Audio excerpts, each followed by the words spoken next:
नवीन को देह खराब कथा सुनिबा परे कांदिले राष्ट्रपति द्रौपदी मुर्मू।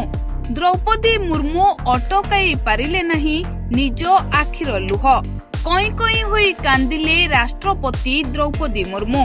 जेतेबेले नवीन पटनायक असुस्थ थिबा कथा सुनिथिले, जेतेबेले नवीन पटनायक चिकित्सा पाई मुंबई जाउथिले, आउ नवीन को अस्त्रोपचार कथा सुनिबा परे राष्ट्रपति द्रौपदी मुर्मू कांदी पकाइथिले।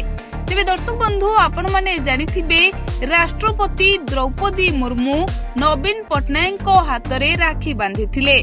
नवीन आउ राष्ट्रपति द्रौपदी मुर्मू को भितरे एक भाई भौणीर संपर्क थिला।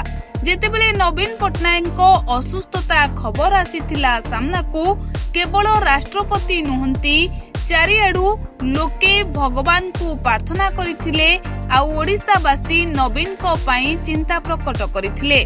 तेबे दर्शक बंधु, एबे सोशल मीडिया रे देखिबा को मिलिछि कि राष्ट्रपति द्रौपदी मुर्मू को आखिरे लुह।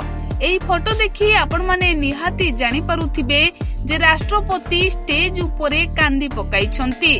आउ लोके कहउछंती नवीन को असुस्थता खबर सुनिबा परे राष्ट्रपति द्रौपदी मुर्मू को आखिरे लुह आसी जाइछि। किंतु दर्शक बंधु, वास्तव रे राष्ट्रपति द्रौपदी मुर्मू को आखिरे एही लुह नवीन को पाई नुहे। राष्ट्रपति को जन्मदिन उपलक्षे छात्र छात्री माने राष्ट्रपति को एक गीत सुनाइथिले। जो गीत सुनिबा परे राष्ट्रपति भाव विह्वल होई मंच उपरे कांदी पकाइथिले। तेबे जेहेतु वर्तमान नवीन असुस्थता थिले आउ चिकित्सा पाई मुंबई जाइथिले, तेनु समस्ते भाबुथिले एही फोटो देखि कि राष्ट्रपति नवीन को पाई कांदुछंती, किंतु वास्तव रे सेमिति किछि नुहे।